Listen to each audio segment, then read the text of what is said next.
প্রধান উপদেষ্টা ডক্টর মোহাম্মদ ইউনূস ও পাকিস্তানের প্রধানমন্ত্রী শেহবাজ শরীফের মধ্যে দ্বিপক্ষীয় বৈঠক অনুষ্ঠিত হয়েছে। বৃহস্পতিবার মিশরের রাজধানী কায়রোর একটি হোটেলে এই বৈঠক অনুষ্ঠিত হয়।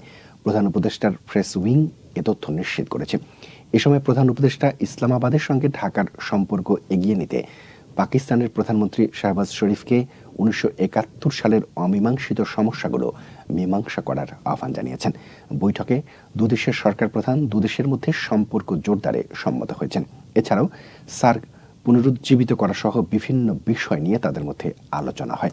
বৈঠকে শাহবাজ শরীফ প্রধান উপদেষ্টা ডক্টর মোহাম্মদ ইউনূসকে তার সুবিধাজনক সময়ে পাকিস্তান সফরের আমন্ত্রণ জানান। এদিকে ফিলিস্তিন সংকটের দ্বিরাষ্ট্রভিত্তিক সমাধানের জন্য বাংলাদেশের অবিচল অবস্থান পুনর্ব্যক্ত করে প্রধান উপদেষ্টা অধ্যাপক ডক্টর মোহাম্মদ ইউনূস গাজায় ইসরায়েলি বাহিনীর বর্বরতার অবসানে সিদ্ধান্তমূলক ও সম্মিলিত পদক্ষেপ নেওয়ার আহ্বান জানিয়েছেন। D8 শীর্ষ সম্মেলনের একটি বিশেষ অধিবেশনে তিনি একথা বলেন।